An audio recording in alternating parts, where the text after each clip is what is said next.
after the record, I became a little bit, you know, probably did affect me having a big hit. It was a massive hit, and I went back to drama school. You know, I went from kissing Debbie Harry on Top of the Pops to wearing a papier-mâché mask back at college, standing in a loincloth, doing a Greek tragedy. Yeah. And I felt, this isn't right. A long way down the showbiz, isn't it? I've made a mistake, but I stuck at it and went into acting, but always still carried on writing songs. But I kind of knew that the Jilted John, or it certainly felt like it at that stage, that it was just a one-hit thing. And the album was too different from the single to really make it. I kind of knew it when we put it out. People are going to listen to it and be baffled. It doesn't sound like the single, you know. So it didn't do that well. But now I feel a bit differently, because revisiting those songs all these years later, there's some good songs there.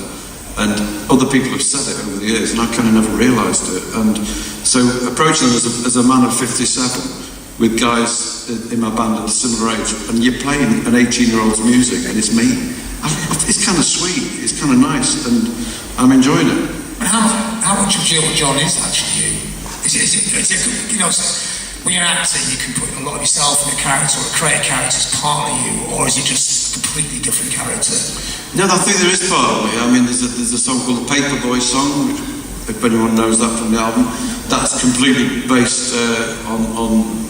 Actually, I didn't get up at 6:30 and have 2 Weetabix, but I did get up.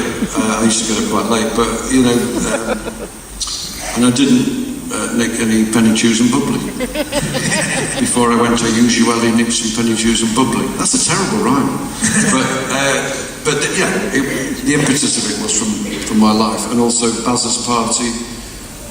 That was based on my first experiences of those sort of 14, 15-year-old parties where you get pissed on woodpecker cider, and you end up all on your own with your friend whose party it is, and he's throwing up in the toilet. So that, but the rest, all the Karen running away and John, actually that was based on my sister running away. So it is quite based on my sister. Yeah.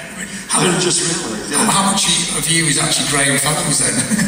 Well, we got into trouble because I started, the genesis of Jilted John, the track, is I was at drama school, sitting on an old sofa like this, it's a bit new, but with an old acoustic guitar that was lying around, and I just tuned it into a straight chord, a major chord, and put my finger across and got that riff, and then I wrote the song as a pastiche of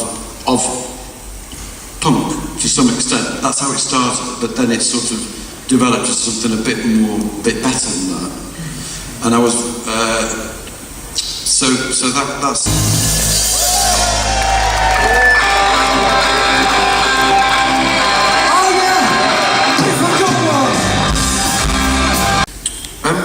Well, I think people were stumbling about a bit, you know, and my record company were sort of, they did a lot of fly posting and that kind of financed the records, I think.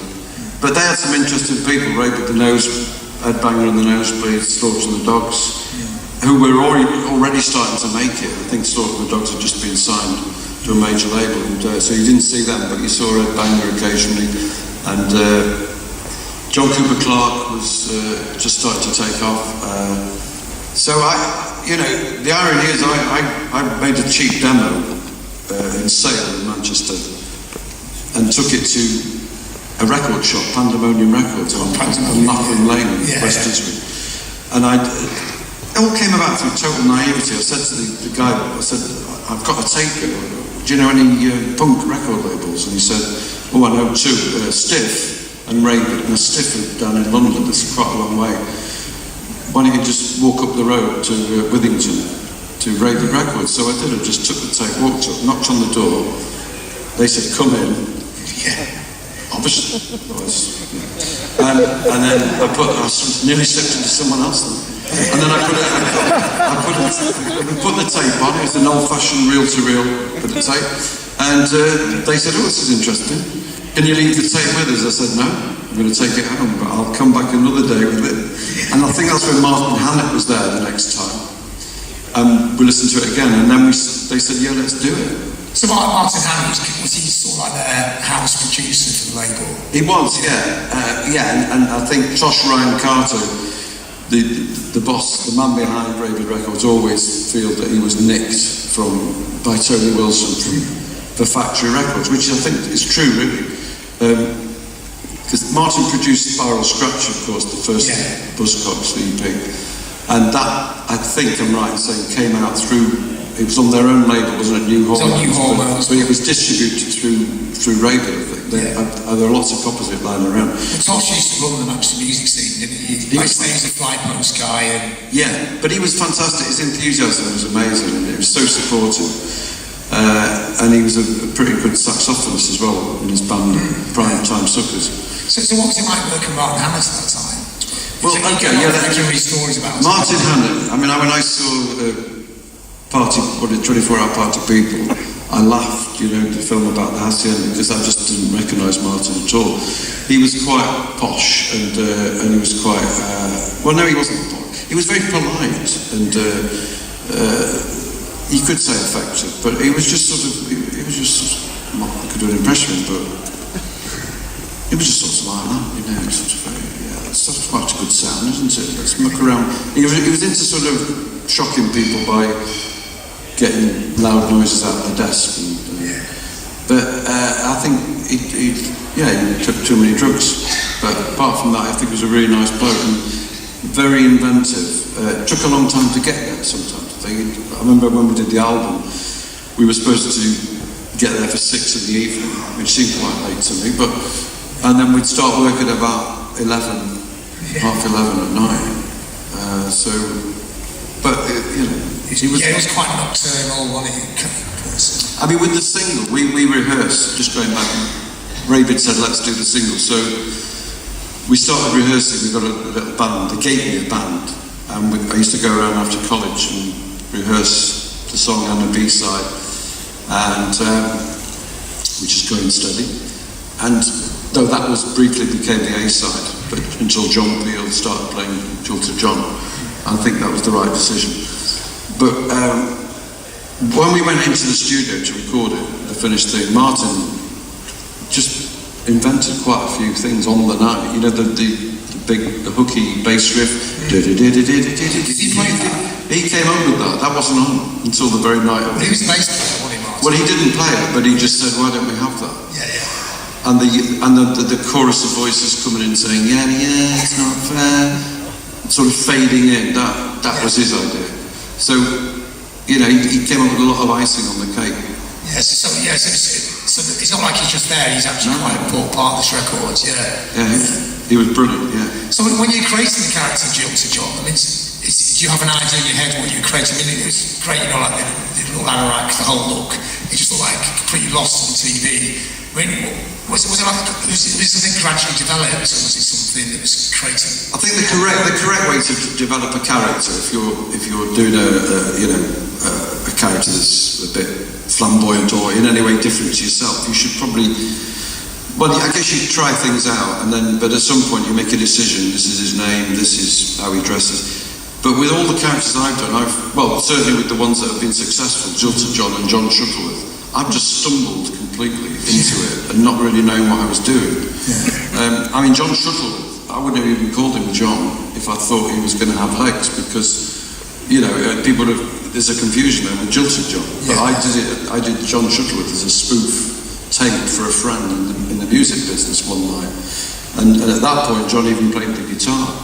It wasn't, and then it was when I went out with a girl whose dad had a keyboard that was like John Shuttleworth. It was very funny watching him play it. That's when I got the idea for the keyboard. So things in life influenced me with those characters. Jilted John was originally called John Thomas, and then but then I was picking up on, there's quite a lot of records by people like Reckless Eric. There was something called Hapless Hugh. I'm missing that name. Anyone remember Hapless Hugh? No. This is really obscure.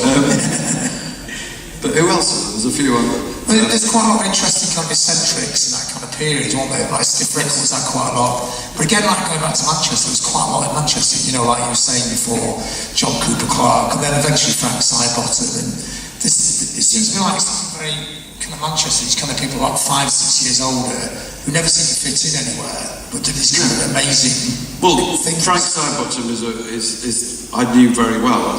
Chris Seavey, the songwriter who signed to Raz Records, which was the Rabid Records evolved into Raz Records.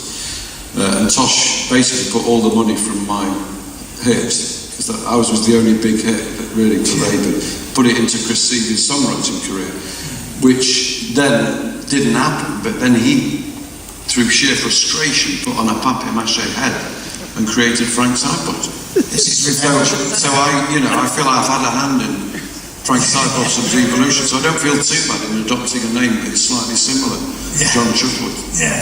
That was subliminal, by the way. I didn't, I knew he was doing that, but I kind of wasn't trying to copy him. But it's funny how things are reciprocated in any art form, isn't it? You sort of nick things, sometimes consciously, sometimes unconsciously. But there's this interesting thing with John Shuttleworth, because you were playing the part of a far older person when you were younger, and now you've gone back to Jilted John, you're playing the part of a far younger person, now you're older. I mean, is this a kind of underlying concept, or is it just the way it just sort of happens? No, I think, I'm glad you noticed that, because I've noticed it, that it's very ironic that I'm now here in my late 50s about to sort of play an 18-year-old, though I'm not going to embarrass myself to imitate an 18-year-old. I'm going to it's Jilted John as now. It's more about the songs, really. That's, and the music. But yeah, I have now caught up John Shuttleworth, because when I started, I've been doing John Shuttleworth for actually over 30 years. I was 25 when I did the first tape, and I had him as 46, 47. Now he's about 58, 59. So in 30 years he's aged 12 years. And I have slight problems. He's got 2 teenage kids. Yeah. They're still in the teens. So everything's gone really strange. He's got a West Highland Terrier that must be 40. But does it have to be that accurate? Sorry? And the Austin Ambassador. Still got the Austin Ambassador, yeah. But would he really? I mean, that's getting on a bit. I mean, speak about that. I mean, this, with Jilted John, I mean, obviously, he's doing his gig tonight, but can you update that character, or is he a character frozen in time? Is he an 18-year-old from the late 70s? You can revisit it now and then as a little picture of that period, or is it something you can actually bring all the way up to date? I don't know. I don't think we've evolved it too much. I think you'll agree from what you see tonight. But it's more about the music.